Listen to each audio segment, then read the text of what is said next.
All right, what's going on? It's Coach Ali here. In this video, you're going to learn exactly how to train in the gym to build muscle and lose fat. There's a lot of ways for training in the gym, and a lot of people come in here to the gym and they spend months and years working out thinking they're doing it the right way because, dude, as long as I'm lifting weights, I should be making progress. No, that's not true. There's lots of ways to lift weights. There's a lot of adaptations when it comes to training in the gym, whether it's power, speed, muscle growth, strength, muscular endurance, cardiovascular endurance. You need to make sure you're training the right way for your goals, and that's exactly what we're going to touch on today. There's going to be 5 key principles when it comes to training for muscle growth and fat loss. One of them is going to be form. We're going to touch on form. Number 2 is progressive overload, which basically means make shit harder. But how do we make shit harder? The smart way. We're going to touch into that. Number 3 is intensity. How hard should you be training in the gym, and how do you do it the right way? Number 4 is the rest time in between your sets. How long should you rest? And number 5 is your mindset. All equally as important. We're going to jump straight into it. All right, tip number 1 that you need to understand is form. Form. I want to touch on 3 main things: concentric, eccentric, and range of motion.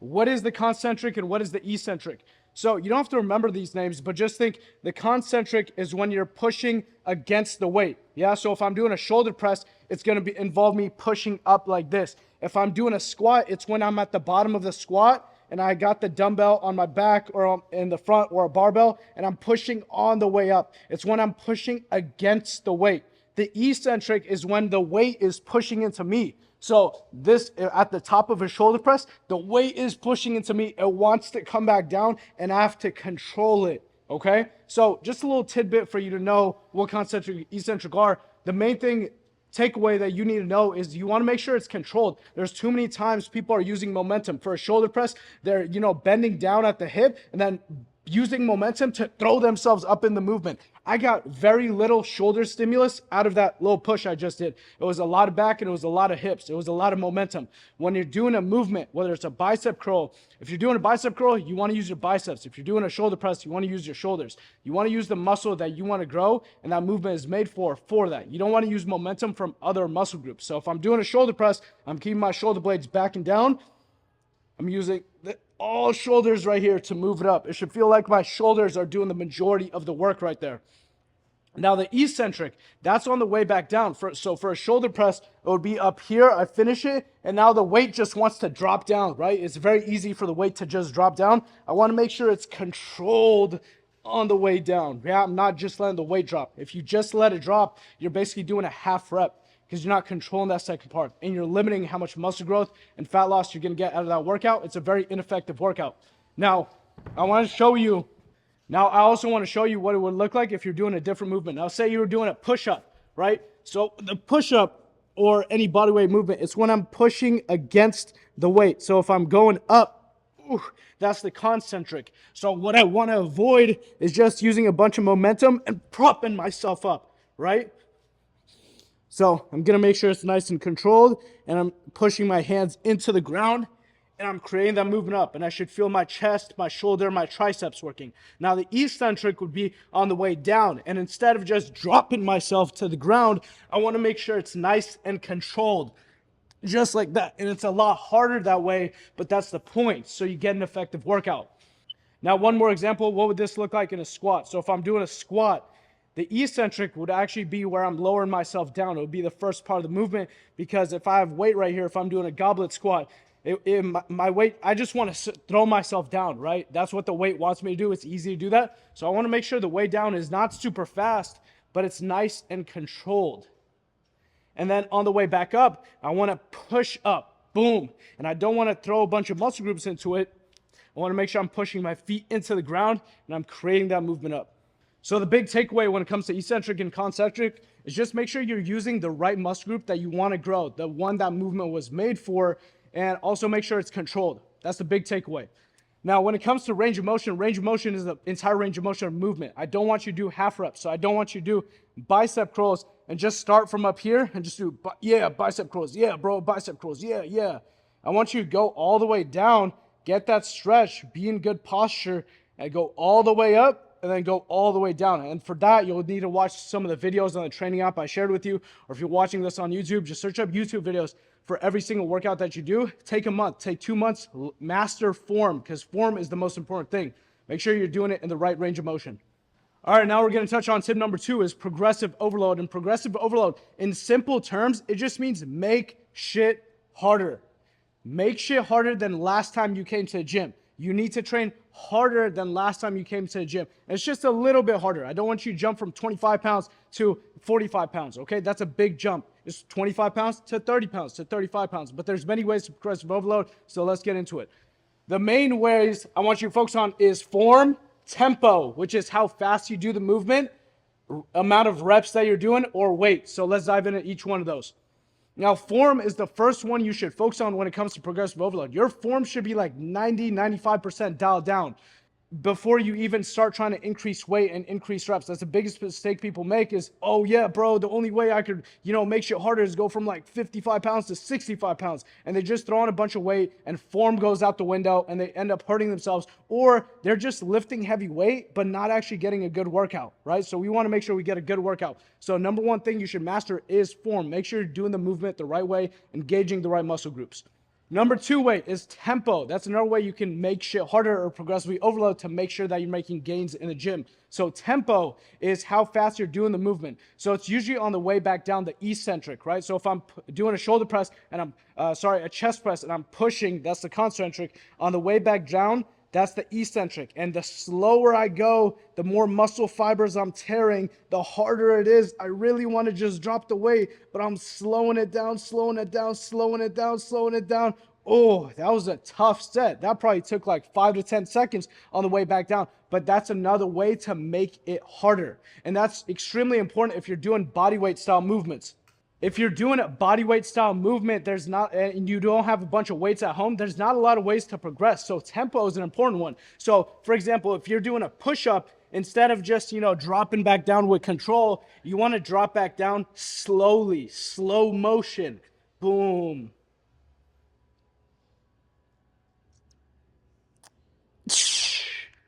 See, that push-up was a lot harder than the other one. And there's more gains, there's more muscle growth, there's more fat loss that will happen if I slow the movement down. And now when it comes to training with body weight only and you don't have a lot of weights at home or you're limited in weights, maybe you just have a pair of dumbbells, tempo is going to be your best friend. Slowing down the tempo because you don't have a lot of tools you can access. However, when you're in the gym, tempo may be the last thing that you should focus on when it comes to progressively overloading. I would rather you focus on weight and reps. And if you're in my training program watching this right now, this is the one I want you to focus on. So for tempo, just make sure it's controlled on the way down, but you don't have to slow it down unnecessarily if you have a gym and you're in my training program. Or, there could be other reasons too. So how do you progress when it comes to reps and weight? So say I give you a workout. I want you to do a shoulder press, and I want you to do that for 3 sets of 15 reps. Okay, let's say you're doing a shoulder press, and I want you to do 3 sets times 10 to 15, and I write in the comments 1 to 2 reps away from failure. Now, how do you break that down? What does that mean? All right, ladies and gentlemen, are you paying attention to this video? I know you're on autopilot right now. I know you're in the middle of your day, probably feeling that afternoon crash. I need you to wake up and pay attention because this is important. So how you're going to break this down. Say you show up to a gym and you see this programmed into your workout. I want you to pick a weight that you think is going to be just slightly past your comfort zone. And you might not be right on the first time. But let's say you pick 15 pounds, okay? For set number 1, you pick 15 pounds and you end up using that 15-pound weight and you're able to knock out like 15 reps with ease. So that means you reach the end of your rep range. This is the start of your rep range. This is the end of your rep range. This is the start of your rep range. Start is 10, end is 15. This means you reach the end of your rep range, right? So you can't progress in reps anymore because you already reached the end of your rep range. Now what would you do? Serious question I'm asking you at home right now.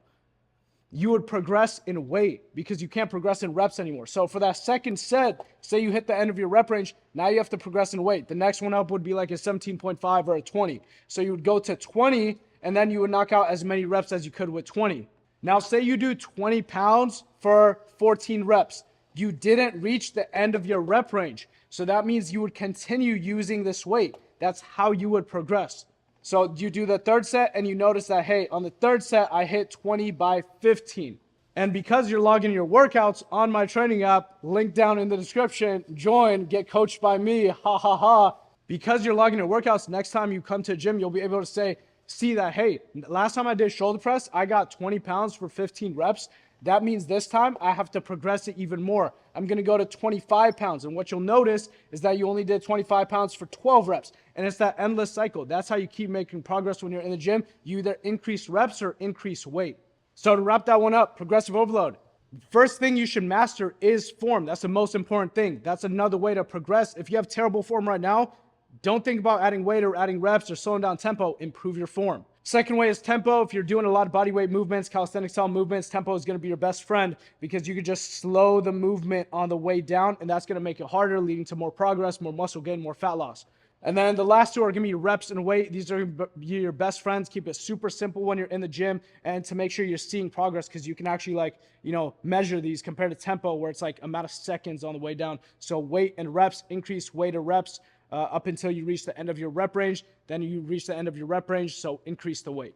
Okay, tip number 3 is intensity. What does intensity mean? It means how hard you're training, bro. Now, you don't have to do what these bodybuilders do where they're going to all-out failure and it looks like they're about to hurt themselves with like 315 pounds on the bench. Failure means that local muscle going to failure. Failure means that, hey, I can't do any more reps. Gun to my head, I couldn't do more reps even if I wanted to. So if I'm doing a shoulder press, failure would be me going all the way up and struggling, and then coming all the way back down, struggling, and then pushing with all my might, and there's nothing I could do, gun to my head, and I'm trying to lift the weight, but I can't. That would be failure. And you need to train close to failure to give your muscle a good reason to grow. Without training close to failure, your muscle has no good reason to grow. Your body doesn't want you to gain muscle, okay? It's a very expensive tissue. You need to give it a good reason. That's why you train close to failure. Now, how close to failure do you train? Whether it's a push-up, a split squat, a plank, what it is, it's 1 to 2 reps away from failure. So if I'm doing a shoulder press, boom, I'm not going to go all the way to failure because that's very taxing on my body, and we have to recover from the gym to actually get results.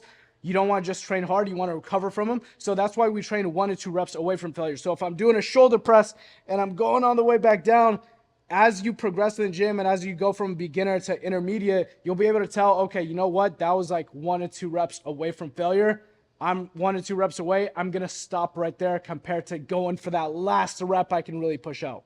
Now, training intensity is important, but you don't want to forget form completely. There's 2 types of failure. There's technical failure and then absolute failure. Absolute failure, imagine I'm doing a shoulder press and I'm already with bad form, right? So I could do more, but like my shoulders shrug up and I'm pushing my back into it and I'm creating leg drive and it just looks super awkward, like I'm about to hurt myself. That's absolute failure. You do not want to go to absolute failure. You want to go to technical failure, which means you cannot do any more reps with good form. You cannot do any more reps with good form. So if I'm doing a shoulder press and I'm going all the way up here and I'm coming all the way back down and I think I can bust out like 5 more, but my form's going to break down. It's going to be super awkward and I might hurt myself. Then I'm going to stop right there. I'm going to stop 1 to 2 reps short of technical failure, which is failure with good form. Woo, baby, I'm fucking hyped up, baby. Let's go. All right, number 4 is rest time. Now, you might be thinking, rest time, why does that matter? Why does the time I rest in between my sets have anything to do with muscle growth or fat loss? Because rest time, you see these people doing like high intensity interval workouts. Those are great when it comes to fat loss, a little bit of muscle growth, but what you really want to focus on is muscle growth when you're in the gym to train to get bigger, to get more tone, to lose weight. Again, you need to put on muscle to lose fat and to keep it off because muscle keeps your metabolism high. Now, every other style workout there's a lot of adaptations to different types of workouts. There's power, there's speed, there's strength, there's hypertrophy. There's a lot of different adaptations. The rest time is what's going to predict how much muscle you're going to grow. And when it comes to rest time, it's 1 to 3 minutes between your sets. Now, if you do a set, say you're doing a shoulder press and you just finished, and I'm like, okay, I want you to do another shoulder press right now. And you're like, dude, I feel fresh, let's go. Like right away, then you didn't actually train the right way during that set. You need to train hard enough during your workout to the point you're like kind of winded. You push 1 to 2 reps away from failure and like, dude, all right, give me a minute to breathe. Let me catch my breath. Okay, let me like shake off my shoulders a little bit and then I'll be ready for the next one. That's how the actual set should go. And for that, Once you finish that set, 1 to 3 minutes of rest between sets, because you need to give your muscle that just got worked proper rest time to rest and recover to be able to push hard again in the next set. That's the thing with interval style cardio high intensity workouts. It's go go go go go, and when you're going, you have no chance to rest and recover the muscle to be able to push hard again on the next set. So 1 to 3 minutes of rest between your sets, catch your breath, and then push hard again. Now, number 5, the most important is your mindset when it comes to the gym. I don't want to hear, I have so many clients that come into the gym, and I wish I could just, break rapport with them and tell them to their fucking face, like, dude, snap out of whatever depressive, anxiety-filled, nervous, I got problems in my life going on, I can't train hard today, I lack motivation. Snap out of that. As soon as you walk into the gym, there needs to be an element of, okay, it's game on, it's game mode, it's go mode. I'm turning the fuck on. I don't care how I feel. You need to get yourself hyped up when it comes to the gym, okay? Because this I lack motivation. Oh man, I gotta come here. Life's going wrong. That type of bullshit ass mindset will never get you the gains in the gym. There's plenty of people where I walk through, they're like on their phone in between their sets. They're kind of just like going through the ranges of motion and looking around, and there's no intensity. They're not tracking their workouts. It's like they don't want to be there. The attitude that you have not only will affect how other people treat you, it will also affect your results in the gym. Oh, I don't want to be here, and life's going, bro, fuck that. When you're in the gym, as soon as you walk in the door, it needs to be an element of, okay, it's game mode. I remember my why. I remember why I'm doing this, because I want to be healthy, because my family has diabetes and I don't want to have diabetes, because I want to be a good role model for my children. I don't want to be the fat father that has to tell his kids, hey, go to the gym, stay hard, work on yourself. And I'm fat and I'm a terrible leader. Like, how are they going to look up to me? I don't want to make an introduction when it comes to business, when it comes to a first impression, and people look at me and they see my man boobs and love handles coming out. So I need to get my game mode on. It doesn't matter how the fuck I feel. I need to make sure this is a good workout, because I need to make sure it's effective. I'm only spending so many hours in the gym. There's 168 hours in a week. I'm maybe spending less than 7 hours of that, less than 10% of that, less than 5% of those hours in the gym. So I need to make sure those hours are effective. So it doesn't matter how I feel. I need to get my game mode on. Doesn't matter how I'm feeling. I'm going to push as hard as possible. You can literally change your self-talk in that moment. Just forget about all the negative stuff going on. Focus in the gym, stay focused, don't get distracted with notifications, don't go on your phone in between sets and spend like 5 to 10 minutes goofing off and thinking like 30 minutes in, damn, I'm already 30 minutes in, and I only have like 2 exercises out of the 6 exercises that I'm supposed to have done. Man, this is taking forever. It's not taking forever. You're goofing off for half the time when you're in the workout. That got a little intense, I know, but I try to make a point. I need it to hit home. So those are 5 things to remember when you're in the gym and you're training for muscle growth, fat loss. You need to keep all those in mind. Number 1 is going to be form. Eccentric, concentric, range of motion, make sure it's controlled, lifting with the right range of motion. Number 2 is going to be progressive overload. Either improve your form, which should be the first one, go slower on the tempo, especially with body weight movements, or increase the weight or increase the reps. Make shit harder every time you come to a gym. If you don't, you're not getting muscle. Number 3 is intensity. You need to make sure every single set that you do is 1 to 2 reps away from failure, where you can't do any more reps if there was a gun to your head.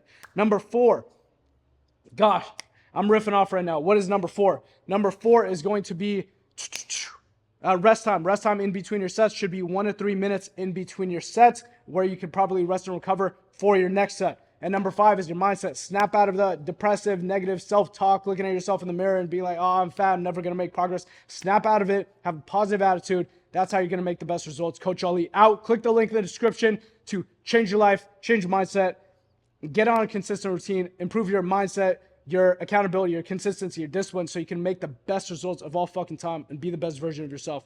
Click that link in the description. Without that, adios. I'm out of here.